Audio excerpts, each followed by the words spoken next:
Pessoal, hoje eu vim mostrar para vocês aqui um pouquinho da estrutura de autenticação que eu fiz utilizando Java com Spring Boot, mas sem utilizar Spring Security. Eu fiz algumas alterações em relação à última implementação disso que eu fiz. Essa eu adicionei entidade de sessão para gerenciar os tokens que são gerados e aí ver quantas sessões o usuário criou. E aqui eu vou mostrar um pouquinho do processo. Toda requisição ela vai passar. Fiz um security config aqui que implementa essa interface Web Application Initializer. Então eu registro um filter registration bin aqui para registrar esse JWT filter que está aqui ele. E ele vai bater em todas as URLs. Eu tentei limitar aqui as URLs para só as que são privadas, mas não estava funcionando, estava batendo em todas. Então eu deixei assim já. E aqui eu adicionei um listener ao contexto para que fosse possível eu trabalhar com o contexto e adicionar atributos, porque antes não estava funcionando isso aqui. Eu tive que adicionar essa parte. Inclusive foi por isso que eu também tive que implementar essa interface para poder fazer isso aqui. Aí beleza, ele bate no JWT Filter, que é um componente do Spring. E aqui eu tenho as minhas URLs públicas, na verdade, partes da URLs que são públicas, então tudo que estiver em barra alt, barra alguma coisa, iniciar com barra alt, ele vai permitir, ele vai cair aqui dentro e vai permitir, não vai fazer nenhuma verificação nem nada. Aqui também, então se eu quiser revogar sessões, e se eu quiser ir para o H2, né, para o banco, para eu ver meu banco. Então todas essas URLs são públicas nesse sentido. Aí aqui a gente tem fazendo um casting para ser do tipo HTTP ou Servlet, né? E a response também.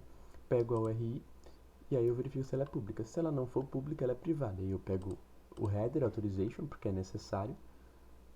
E pego aqui do header, pego o token de acesso. Se isso aqui for nulo, né?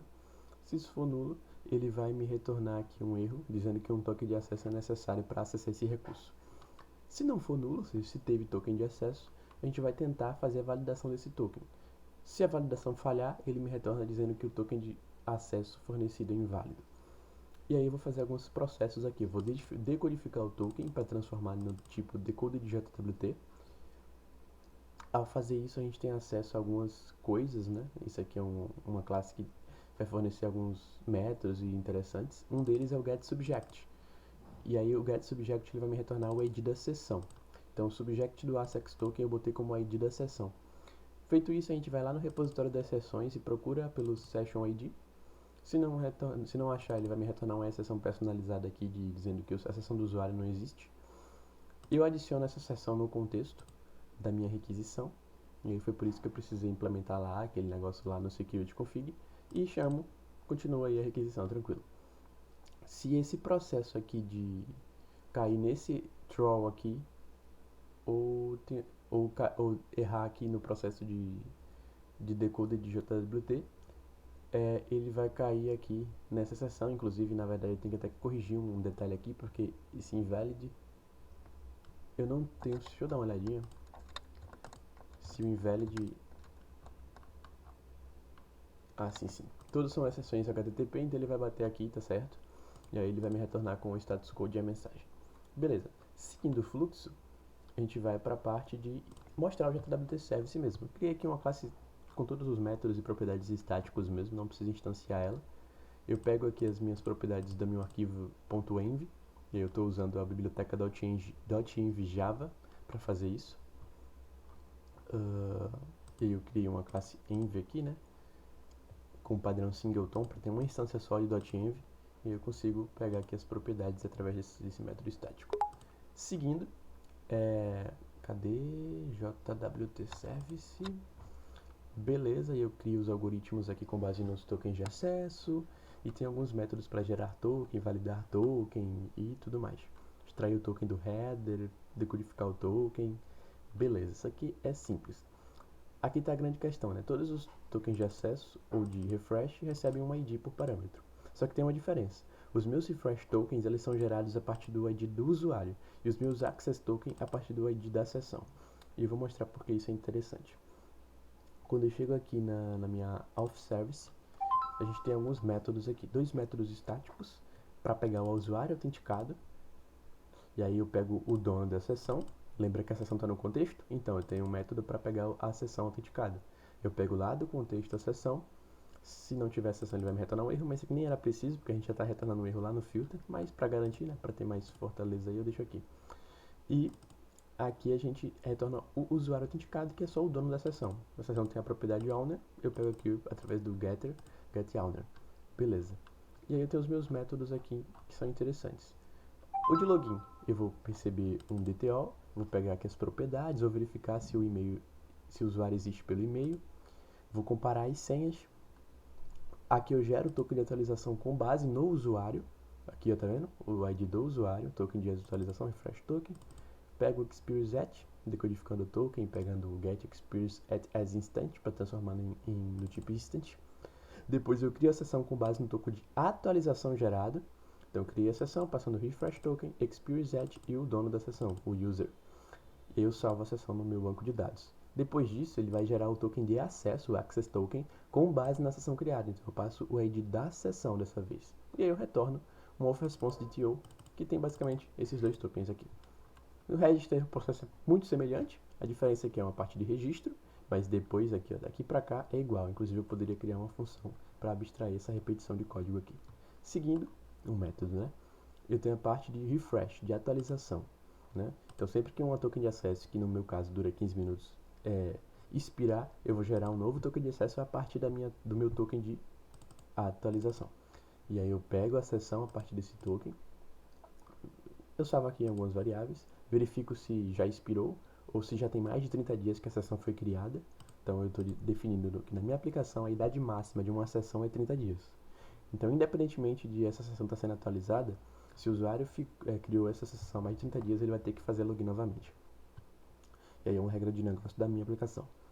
Aqui ele gera um novo token de acesso com base na sessão, daquela mesma forma. Aqui eu verifico o seguinte: se o token de atualização estiver a menos de 12 horas para expirar, eu vou gerar um novo token de atualização. Se não, por exemplo, meu token de atualização ele dura 7 dias. E aí, a cada 15 minutos, eu vou bater aqui em refresh, por exemplo. Faz sentido a cada 15 minutos eu bater em refresh e gerar novos tokens de atualização? Cara, isso fica muito inviável. Então eu fiz o seguinte, bem, se não estiver perto de expirar, não precisa gerar outro não. Se estiver perto de expirar, como é o caso aqui, eu botei 12 horas, então se tiver menos de 12 horas para expirar, cria um novo. Ele cria um novo e altera aqui a exceção e tal. E beleza, inclusive eu estou alterando a seção, mas eu esqueci de fazer um this session repository.save session. Senão eu não estou salvando meu banco de dados da sessão com as informações atualizadas, né? E aí beleza. Agora tá certo. Eu retorno de novo um DTO aqui. E eu tenho dois métodos simples, que é para revogar uma sessão do usuário, ou seja, a partir da sessão do contexto, que vem no access token, ou seja, isso aqui eu vou precisar passar um access token, faz sentido porque o usuário tem que estar logado, né? Então faz sentido essa rota ser privada. E essa daqui também, ó, de revogar todas as sessões. E aqui para revogar todas as sessões, a gente pega o usuário autenticado e deleta todas as sessões pelo dono. Ou seja, todas as sessões que tiverem o mesmo dono vão ser deletadas no meu banco de dados, ou seja, revogando todas. E aí, nesse caso, quando ele tenta fazer uma nova requisição com o próprio token, eu vou bater lá e procurar a sessão. A sessão não existe, ele vai dar um erro. Vai dar um erro que a sessão não existe, ou seja, o usuário não vai poder mais usar esse token. Foi um jeito que eu consegui de limitar isso aqui, porque antes eu estava fazendo com o ID do usuário para os dois tokens.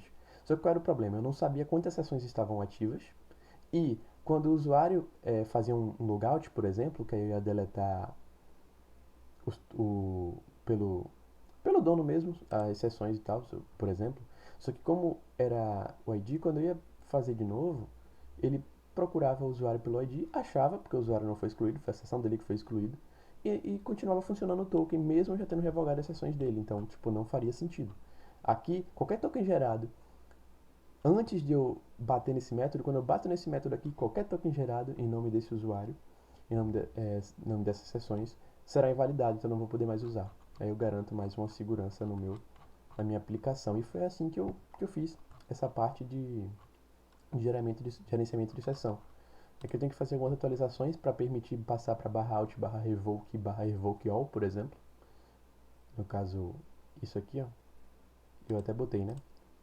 Tudo que for para /alf é público, né? Só que, por exemplo, /sessions, /revoke não é público, tem que ser privado. O usuário tem que estar logado para deslogar de todas as sessões. Então eu vou até tirar isso aqui. Só que se eu botar aqui com o prefixo /alt, ele vai cair aqui dentro e não vai acontecer, né? Aí eu tenho que dar um jeito de limitar isso aqui. Mas isso aqui é bem simples, tá? Bem simples. Depois eu vou corrigir isso. E aí tá feito. E aí basicamente essa é a ideia por trás. Então toda requisição vai passar pelo filter, e aí o filter vai fazer essas validações, vai adicionar um contexto de sessão através do token de acesso, e aí vai. O que vocês acham? Como é que vocês fariam? Se tem algum princípio. E aí, claro, eu tenho que implementar coisas como esses tokens serem trafegados por HTTP only, né? Somente HTTP. E aí usando HTTPS protocolo. Porque salvar o token lá na front-end, por exemplo, no local storage, seria muito ruim. Porque vai ter informações do usuário ali dentro. E aí seria complicado. Outra coisa, outra questão que eu também tenho que me perguntar é, para o usuário lá, para o front-end, o meu token de acesso ele vai armazenar a seção do usuário, não o ID do usuário. Isso é bom, é ruim, não vai atrapalhar alguma coisa lá no front? No meu caso eu acho que não, mas é algo a se pensar. E é isso aí. Obrigado aí pela atenção, espero que vocês tenham entendido mais ou menos o fluxo da minha aplicação.